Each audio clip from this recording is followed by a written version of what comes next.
Assalamualaikum warahmatullahi wabarakatuh. Perkenalkan, nama saya Dr. Anda Haja Nufi Farida dari SMK Al-Firdaus Karangploso di wilayah Kabupaten Malang, Provinsi Jawa Timur. Melalui video ini, saya akan melaksanakan aksi nyata, yaitu menyebarkan pemahaman mengapa kurikulum perlu berubah. Sebelumnya, yuk kita bahas terlebih dahulu, apa sih kurikulum itu?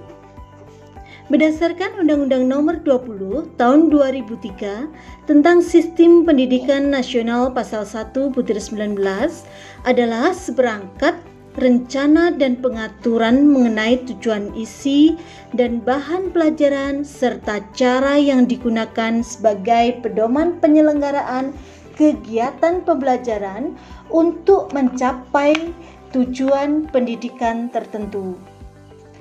Kurikulum yang baik adalah kurikulum yang sesuai dengan zamannya dan bersifat dinamis, yaitu terus dikembangkan atau diadaptasi sesuai konteks dan karakteristik murid demi membangun kompetensi sesuai kebutuhan mereka kini dan masa depan.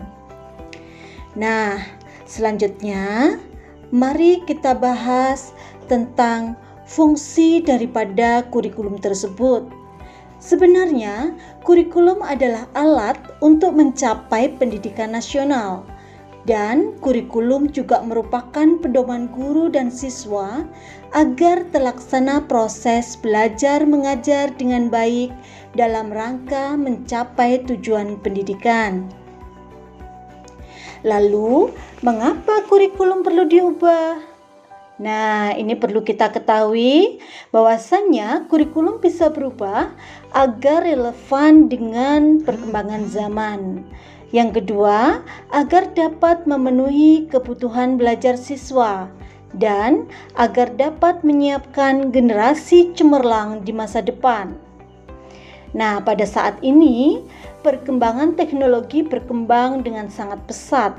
Pembelajaran terasa sangat membosankan bagi murid apabila dilaksanakan secara konvensional.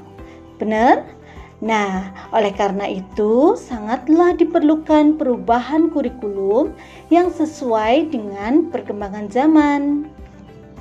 Dengan adanya kurikulum merdeka, pembelajaran lebih berpihak kepada murid. Nah, sekarang mengapa kita perlu beradaptasi terhadap kurikulum tersebut? Kurikulum memang dirancang oleh pemerintah pusat. Namun, siswa memiliki kebutuhan yang berbeda-beda sesuai dengan lingkungannya masing-masing. Maka dari itu, satuan pendidikan perlu melakukan adaptasi kurikulum dalam pelaksanaan pembelajaran sesuai dengan konteks dan karakteristik satuan pendidikan, termasuk peserta didik. Baiklah teman-teman sekalian, dari materi yang sudah saya sampaikan tadi dapat kita simpulkan bersama, yaitu kurikulum perlu mengalami perubahan sesuai dengan perkembangan zaman. Yang kedua, kurikulum bersifat dinamis dan terus diadaptasi oleh konteks dan kebutuhan siswa untuk membangun kompetensi sesuai masa kini dan masa yang akan datang. Dan yang ketiga, kondisi lingkungan peserta didik harus dipertimbangkan dalam menyusun kurikulum pada satuan pendidikan. Nah, ini ada moto dari Ki Hajar Dewantoro. Pendidikan memberikan tuntunan atau menuntun terhadap segala kekuatan kodrat yang dimiliki anak agar ia mampu mencapai keselamatan dan kebahagiaan yang setinggi-tingginya, baik sebagai manusia ataupun sebagai anggota masyarakat. Itu menurut Ki Hajar Dewantoro. Baiklah teman-teman sekalian, demikian yang dapat kami sampaikan dalam presentasi aksi nyata di modul 2 dengan materi menyebarkan pemahaman mengapa kurikulum perlu berubah. Sampai jumpa lagi pada modul berikutnya di channel YouTube Babus Salam Al-Firdaus.